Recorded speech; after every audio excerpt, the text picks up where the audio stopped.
Hey guys, and welcome to the Renewed Husband podcast, where iron sharpens iron and men make men. We are here to talk about the effects of pee on guys and their children, and really culture in general. That's what we do on this podcast. And, today, just giving a little bit of an intro, we live in a culture where pornography and sexualization and things like that are natural. They seem natural. The culture has made them acceptable. There's, just all kinds of sexual innuendos on even kids' movies and things like that. And so we're here to fight that, to show what's wrong about it, to teach men the effects of pee on them, on their wives, on their kids, how to handle talking to their wives about pornography, and just how to deal with it, how to fight it. Okay, that's what we're here to do. And on this podcast, we give advice about how to handle these situations that come up with your wife, how to talk through them, how to help you or someone you might know handle pee. And that's what we call it. That's what, on my wife's podcast, Renewed Wife, that's what they call it, because sometimes that word can be a little triggering to people. And I don't mean, triggering as in a liberal sense. I'm talking about it can make some people upset. But also for guys, it can also cause some things to happen to them that we can talk about later on in a different episode. So we're here to give advice to you guys, here to help you through on this journey, because it can be a journey. It can take some time. But there is freedom in finding sexual freedom. There's freedom in finding a life without, pornography in it. Your wife will love you more. You'll have better sex. You will feel better, because especially if you know watching pornography is wrong, you will find freedom in not watching it. There's a certain shame that comes with it whenever you know it's wrong, especially being a Christian man. I did it. I knew it was wrong. I had shame over that. I had shame in that. And after I'm 3 years without watching it or masturbating now, and it is an amazing feeling to think about that. But so we give advice. We help guys on this podcast. We also help guys in other ways with some mentorships and some coaching calls, and I do an every other day call with guys also. Now, we're also here to provide encouragement to you guys, because it can be tough sometimes. It's definitely tough on the wives, and that's all about what my wife's podcast is. Because in therapy sessions and counseling sessions with pastors and things like that, and a lot of coaching and stuff like that, wives are not talked about. But guys, it's literally like getting hit by a bus to your wife if she doesn't know and she finds out. And so your wife needs support too. Okay, so we're here to provide you encouragement and your wife encouragement, and to help you do that as well. So she just doesn't have her own person she goes and talks to. You can help her out too. And so we'll give you advice and tips on that. And we might remind you, like, hey, if you haven't done anything for your wife lately, do that. Find something she likes. Buy her flowers. Show her that you care and you think about her when she doesn't see you and she's not there. Send her a text. Stuff like that I used to be like, oh, I should probably do that. And then I wouldn't.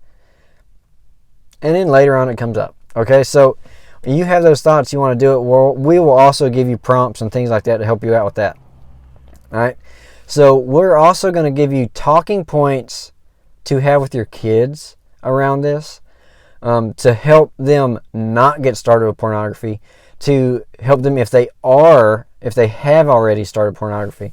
We're also going to give you talking points for any other guys that you might know that need them, or your wife, to help you talk to your wife about things, because it can be some really awkward conversations that come up around this.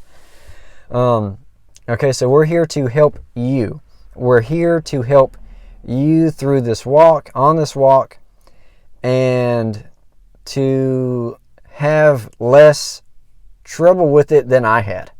Okay? Because whenever my wife found out about me, we didn't really have anything to turn to, anyone to turn to, anything helping us, and we just kind of had to figure it out. And, in doing that, we did finally find some support, and we did finally find some teaching and some learning and some knowledge on it. And so we're bringing that to you so you don't have to go out and grind and find it and work through all the hard things that shouldn't be as hard. That's what we're all about. I used to think that pornography was okay, or that it was natural, even though, I was a Christian man. I went to church. I was even a deacon in my church, and I thought that pornography was like, it's not that bad. It's not, I'm not having sex with people. I'm not doing stuff like that. Well, then I learned that it is. There's a reason why the Bible says that pornography, or not pornography, but there's a reason why sexual sin is a sin that is against your own body, and all the other sins are not. And so we'll get on that on the next episode, or it's either the second episode or the third episode. But then, and that's whenever I really started taking a look at it, and I was like, I really need to quit this, and I tried, and I couldn't. I go for maybe a couple weeks without masturbating, looking at pornography, and then I would relapse, and I'd do it again. And so we're here to help you with that, because there's reasons why that happens. Okay, there's reasons why people try and stop looking at pornography, they try and stop masturbating, and they can't. And I say they can't because you'll try, and then you'll go back and be like, oh, I can still quit. I just want to do it again. You probably can't. Okay, there's reasons why, and it's in your brain, it's in your mind, it's in your mindset, it's one a habit, but also it's in your brain. Your brain is literally looking for that stuff.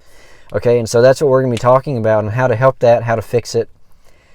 And I probably watched pornography for 15 years. Okay, I probably did it for that long. And then my wife found out. We had our what we call Discovery Day, where she found out I had that problem. And at the time, we actually weren't married. We had just gotten engaged. And she found out, and we decided we're going to fight this, and we're going to learn about it, and we're going to, figure it out and do whatever it takes. And after, some grinding to figure out what it took, it came to fruition. I had some setbacks and things like that, but we've gotten through it. I'm 3 years without looking at pornography and masturbation now, and we just felt the Lord calling us to help people, because there's almost no one out there helping wives that are going through this, and even in the realm of helping guys going through it, the help is just not good. Because you're talking about, you go to a therapist and you talk to them about it, and they go, okay, why don't you try this? And it's not helpful. It doesn't combat all the things that are going on with you that either you don't think about, they don't think about, or they don't know. You don't know what you don't know, and you got to figure it out. And then even then there's some that it's affirming care, where you can masturbate to your wife, or you can do this, but even that's not okay. And I'll tell you why. Just a little tidbit. You should not masturbate to your wife, because your mind cannot tell the difference between the real thing and the thing that you're imagining in your brain. Okay? So you're imagining your wife, you're masturbating, and you finish, you ejaculate, right? Your brain gets that hit of chemicals in it, and it retains that memory. Okay, well, whenever you actually go to be with your wife, she's not like the person that was in your brain. So your brain gets confused. It can mess up sex with your wife. Okay, so you want to have better sex, live a better life, be a good godly man, and just overall feel better. Fight pornography. Get on the train to get rid of it. It's not okay. It's not natural. It's not how God intended us to act. It's not how God intended us to be. It's what a real man will do. Men make men. Iron sharpens iron. That's what we're here about. That's what we're going to help you with. Stop watching porn. See you guys next time.